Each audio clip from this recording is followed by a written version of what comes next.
Hey guys, what's going on here? Cool Sam.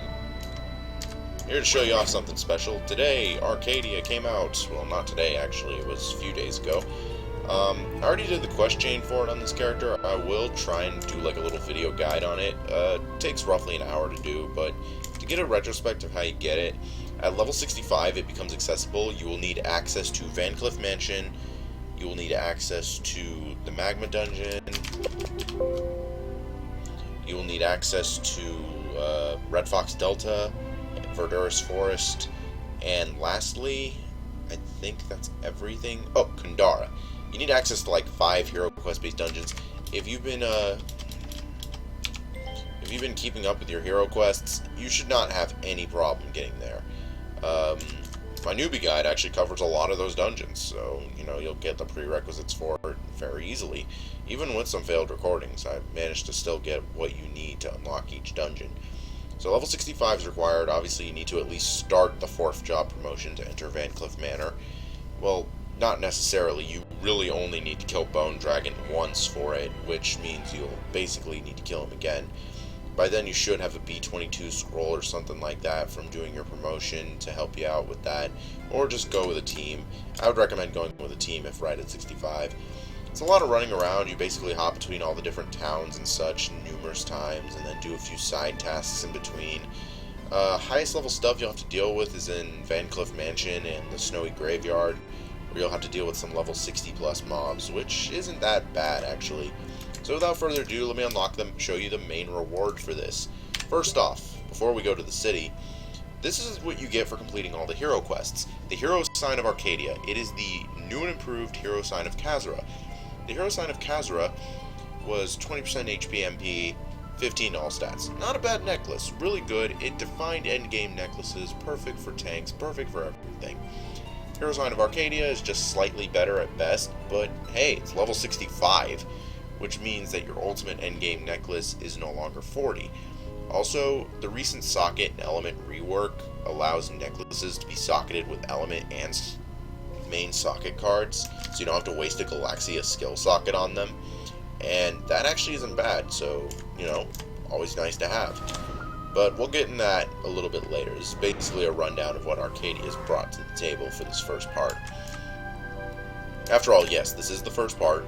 Parts 2 and 3 are expected to be a lot bigger. This is just a big intro, and it's a good intro. I like it. It brings a lot to the table.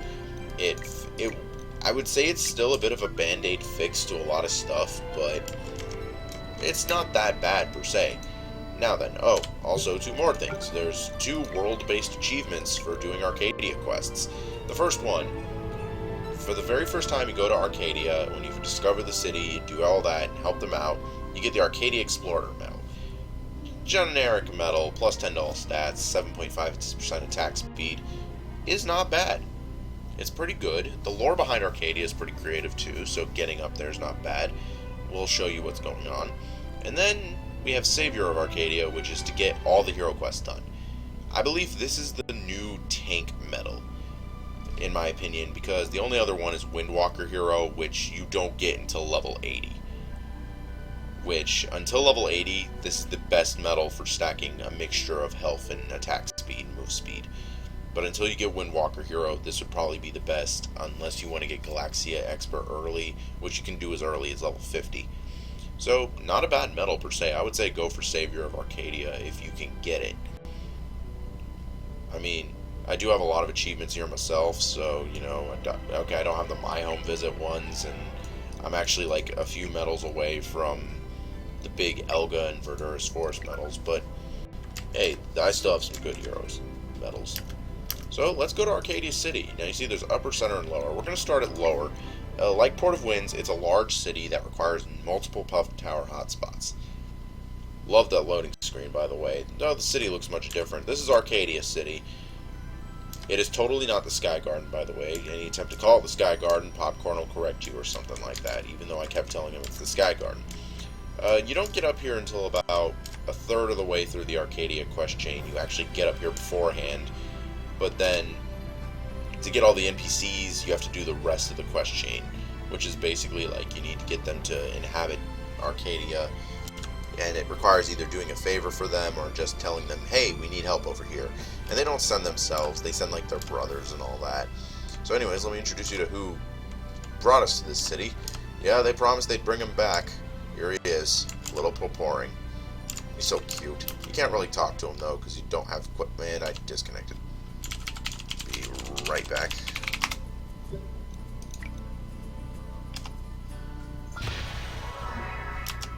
For God's sakes, I can't even show off a city. Retrospective, my ass. Okay. Yeah, Poporing, he's back. You can't really talk to him yet. He's probably going to be involved in future quest chains, but he's back. Like he said he wouldn't see you again until you're a much stronger hero, and he was right. I mean, look at me. I was 20 levels higher than when I last saw you.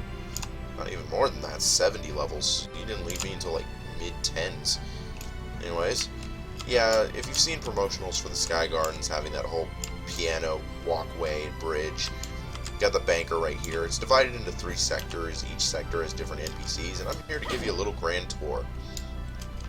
First off, we have the banker. Always nice.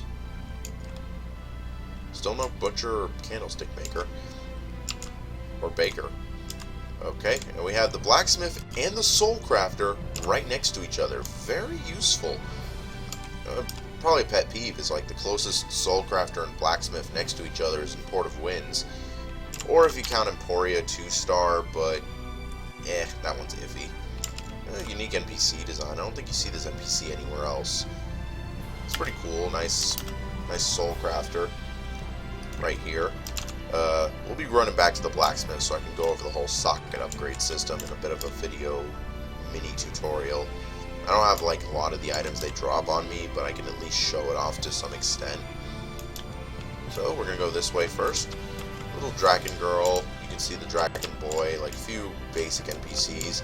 Thankfully, no annoying Korean dialogue from this son of a bitch, but, you know, some NPCs, and we got the pet merchant.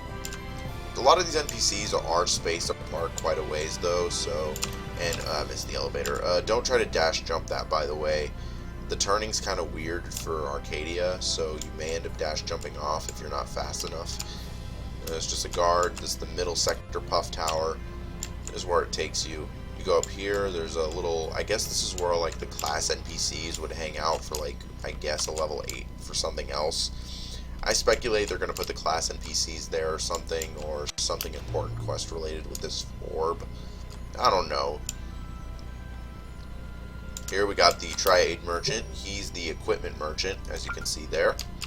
I missed the other elevator. That goes up to the top sector, but we're not going to go there just yet because there's one more NPC I want to showcase over here, which is Monster Hunter for your Hunter quests, Gwen for your Element Dungeon troubles, and we have the Guild Manager all right next to each other.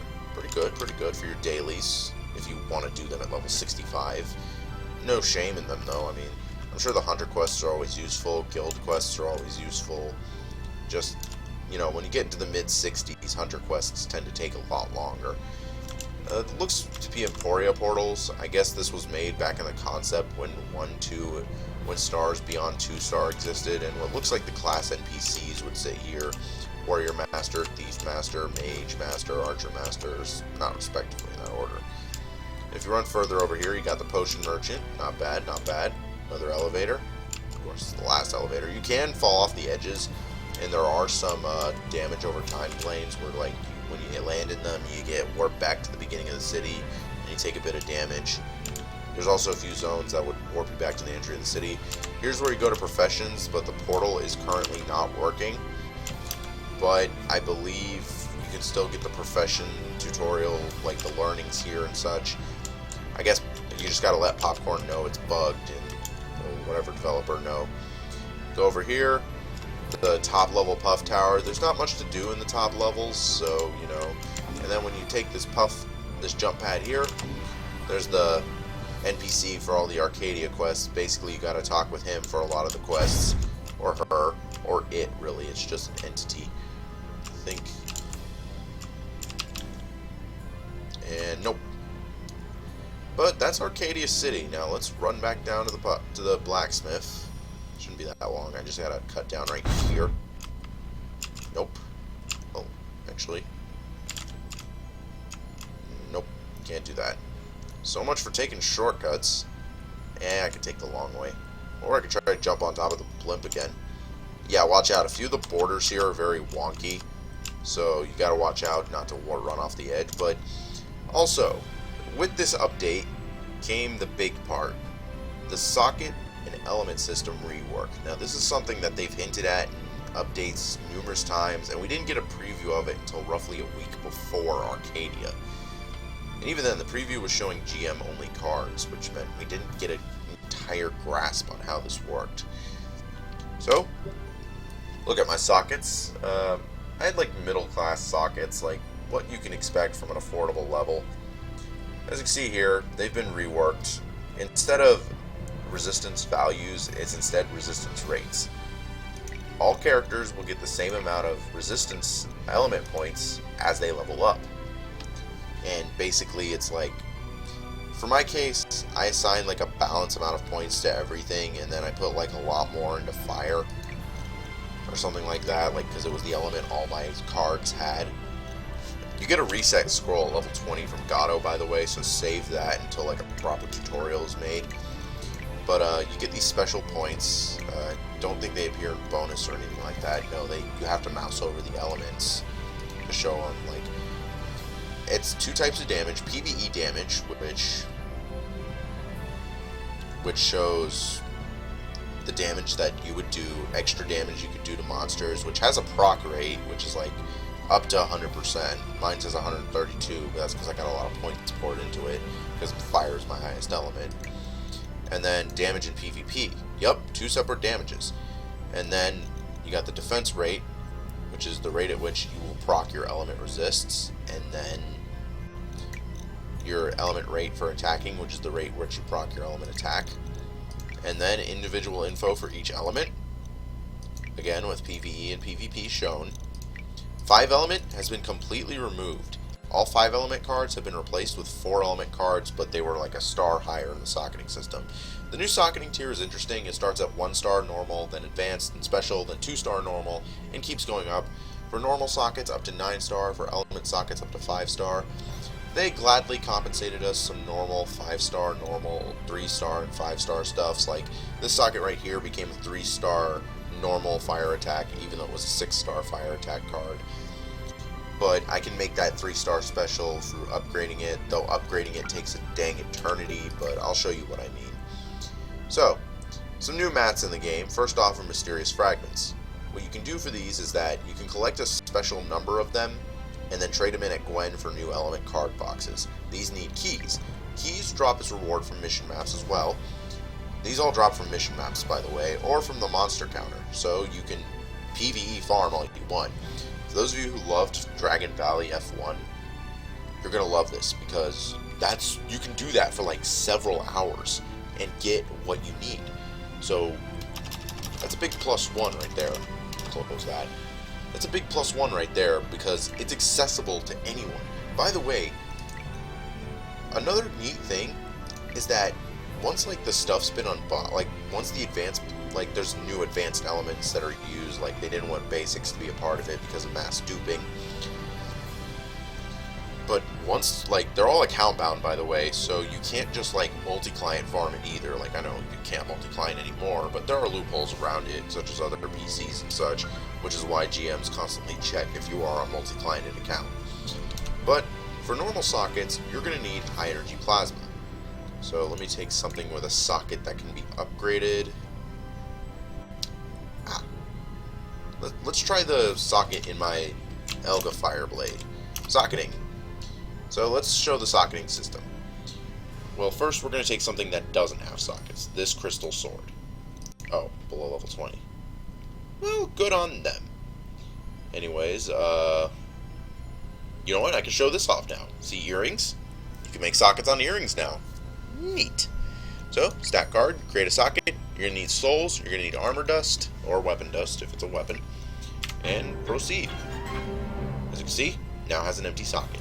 Then we can do that again, and we can make sockets. Neat, right? So let's try something with an existing socket so we can show you what the socket looks like. As you can see, we can extract the card. It's going to take socket card extractors, which basically make it to where you do it without materials, or the respective materials with a success rate, which I'm not going to do because it's a decent socket card. I could extract that. It is a 4-star special, and it might sell for a lot because regular sockets, I believe, can be traded, or you can upgrade. Upgrade costs souls and an amount of high energy plasma based on the card's grade. You will also need insurance or reinsurance. And basically what happens is this normal 6% card becomes a 4-star special, becomes a 5-star normal, previews what you're going to get next, which shows 6.5% instead of 6%, which isn't bad. Essentially now, instead of like 1, 2, 3, 4, 5, 6, 7, 8, 9, 10, it's like 1, 1.5, 2, 2.5, something like that, or something like 2.3. And then, same thing with the elements. To extract the cards, you will need combination blesses. You will need a lot of them now, it looks like, so be careful with that. Or you can just get 3 of these card extractors to save a lot of trouble. There is a success rate. But the success rate is 100% if you use these IM items, which can be purchased in the IM, and then you can purchase, then you can upgrade. To upgrade them, you will need advanced fire elements. These are extracted from spiritual drops from the element dungeon. They removed the need for basic elements because of mass duping, like I said. And again, it has a 25% success rate, but if you use an enchanted insurance scroll, your rate will increase even further to 50%, and your item will be protected. But if you have a reinforced insurance scroll, it goes up to a whopping 75%. Your items are also protected, and all that. But again, I mean, insurance gold purchasable so now in the market, so perfect. This system is designed to be purely non-pay to win. Yeah, you can pay and get like the insurance and all that, but you don't need to. You can farm. Essentially, what the beauty of this is that you can farm high energy plasma in these like advanced elements. This high energy plasma and the fragments for your cards, you can farm these in Dragon Valley or like any F1 map you can spam. Then you're going to get a lot of gold sellable equips anyway from that. And what do you do with it? You sell them to an NPC and you make the gold you need. And that's the neat thing about it. This system is designed to be purely non-pay to win. And for those of you saying, it's going to get expensive. Yeah, but you're going to raise a lot of gold in the process of getting everything you need anyways. So you'll end up paying for a lot of it yourself. And if not, then you can just continue farming gold and you'll end up getting more mats. That's pretty cool. The drop rates are a little iffy. You gotta use gold keys on the element boxes to get the best results. But it's not bad. I like it. It's very nice. It's a good system. It's got problems, like the fully geared characters. Like, it made the Protector of the Stars set almost obsolete. Like, you don't need to wear the full set anymore. You can literally drop the full set and wear something else. In fact, since you don't need the resistance rate anymore, like, I can wear these gloves with Sekmathian shoes for the HP bonus, get away with it, or Elga gloves with it, though they don't have an enchant anymore. Why would I do that? These have 4 element, just like my belt has fire ice, so that wouldn't be bad. So yeah, I can do that. Like, PvP, you can actually get away with wearing non-6-piece POS. The reason is that POS's new 6-set bonus is now just an increase in element resist rate, which you get a ton of that for your sockets anyways. So hell, 81, you'll now see interest in sets that aren't full POS based. For example, this character right here, I'm not going to show his gear off, but you can kind of see it. He's wearing combination Elga POS for Savage. This is like the highest HLT bonus you can get for a Savage, which is good, and the movement speed's pretty balanced on it too, so 2 core stats easily stacked up. And then to add things even better, like, these necklaces no longer required because, yeah, they have damage and resist rates, but that's all they give. There's no more physical attack or magical attack scaling with your element cards. Yeah, that's a nerf to a lot of classes, but it can also be considered a proper balancing. Anti-air shot's loophole of getting around with element damage is gone, as is diffusion cannon. So a few attack defense values still have to be looked into, but in terms of a first part, they did do something right with this. A lot of people are saying, like, no, you didn't do it right. Like, the characters who wasted all their time gearing these perfect resist builds are now obsolete. No, I've seen, like, mages can still be tanky, summoners can still be raw DPS, destroyers are okay, and then classes can do what they want still. But the biggest thing that I think is good for endgame is that we're breaking out of the Protector of the Stars crutch, which is something that was really just my biggest peeve with 85, was that you needed this set, and this set took forever to get, unless you had thousands of gold lying around. And it wasn't even thousands, tens of thousands even, because of all the different stones you needed, plus anything you had to remake to get the perfect cape or the perfect sword. Yeah, that was your problem. Now, like, I don't need the accessory set to deal raw damage anymore. I can go full move speed. I'm 414 move speed. And, like I said, POS set is no longer a mandatory thing. So, I can technically drop 4 pieces of this POS set and replace them with plus 20 Heirloom Bone Dragon and get even more movement speed. And keep some of my resistances if I socket them with decent cards and such. Yeah, and because they're lower level cards, I don't need to farm super high level cards. I can socket stuff into my gear early and then upgrade them while I'm equipped. You saw it. I was upgrading stuff while it was equipped, or at least showing you can, which is pretty neat. So, what do I think of Arcadia Part 1? Well, it's not perfect per se. There is some issues. The first quest chain is a solid hour or so of just running around, like fetch questing and dungeon running, which is okay. It's not perfect, but hell, that's kind of what a lot of MMOs are for some of their big intro quests to new patches. So yeah, that's not an issue with me. The socketing system, it's a band-aid fix to a big problem, which was confirmed to be a big problem, which was duplication exploits. It's a band-aid fix to it, so really that's not bad. That's not perfect, but again, not bad. Okay, recording time's good. So that's not bad either. That's okay. That's like a big +1 in my opinion.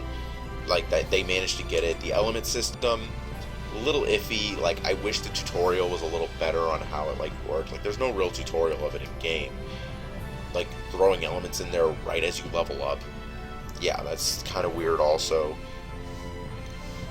Everyone essentially has the same element attack and element defense. They just had to customize it to their build. You can go equal 4 element. All of your elements hit the same, but you defend against them all the same value. You can build strong in 1 element so that you proc it frequently and pierce the resistances a little. Again, it's not perfect, and it kind of did unintentionally nerf a lot of classes. Like, Priest lost a lot of damage, Pathfinder lost a lot of damage, Destroyer had crits and sniping, so they didn't really get touched too much. The Warriors, raw physical attack were okay, and all that. The Thieves, well, Ninjas didn't really get affected too much because most of their damage was crits. Savages can get crit easily. Summoners, well, nothing's really going to touch their damage because it was discovered that they do better without elements than with elements in a +20 scenario. And Twins, well, I'm not sure. There's only a handful of Twins now because they patched they patched something with the Twins now. They can't attack while frozen, which is not a huge nerf, but more so a proper balancing. Again, it's not perfect. The whole element system did unintentionally nerf a lot of classes, but I guess that was bound to happen when elements got reworked. Really, there was no way to consider an element balance without either making it insignificantly weak to where no one needs it, or insignificantly so bad that it's still mandatory. Basically, like 1 step forward, 2 step back scenario. Or, well, this is more sort of a 1 step, 2 steps forward, 1 step back, and then they just kind of drifted off to the side kind of thing. Basically what I'm saying is, it's not perfect, but it works. That's basically it. And that's this update. It's not perfect, but they did a lot of good stuff. They had a lot of great attempts, and it was great. I personally like it. Why can't y'all? I mean, I'm an Overlord main and like I'm still like, you know, like, oh, I can hardly deal any damage in battle square thing scenario. But this is part 1, guys. There's 3 parts to Arcadia confirmed, or at least 2. And the second part's going to have a lot more content along the way. New maps, possibly a new mission or dungeon, maybe new equipment, like there's those level 85 weapons previewed, those new mounts they're trying to get into the game. Yeah, they're trying their best. So, I would say that if you're a player of Dragon Saga now, just enjoy the patch. It did balance a lot of things. It's a little less pay to win in the elements department. It doesn't take socketing is no longer super pay to win or grind 10 millions of gold to get. And for those of you who are coming back to Dragon Saga wanting to check things out, if elements kind of ruined your edge in PvP, this will kind of satisfy you a little. The system is, well, you need it to survive still, because I know like without elements you'll still take a lot of damage, but it's more so attack defense that's now necessary. You can get away with having the plus 20 gears. So this is Cool Sam here, and I'm about to sign off, but one last thing to say, the city does look nice. I'm glad to finally walk around in the Sky Garden. I know it's Arcadia City now, but it's the Sky Garden, true and true. You've seen hints of this map. You've seen, it's still not graphically finished, mind you, but the stuff will get patched in. Come on, guys. This is only Arcade. Again, this is only part 1. Just basically, too long didn't watch if you just skipped to the end of the video for this overall review. This is only part 1. It did a lot. It's good as it is for what they can do. And that's just good. So, this is Cool Sam signing off. You guys enjoy Arcadia. I know I'm gonna. At least in some departments. Until an overlord buff happens. Please. Come on, guys. Double my physical attack so I can actually hit something. Okay, this is gonna get into a rant about how overlords got shafted again. Signing off now.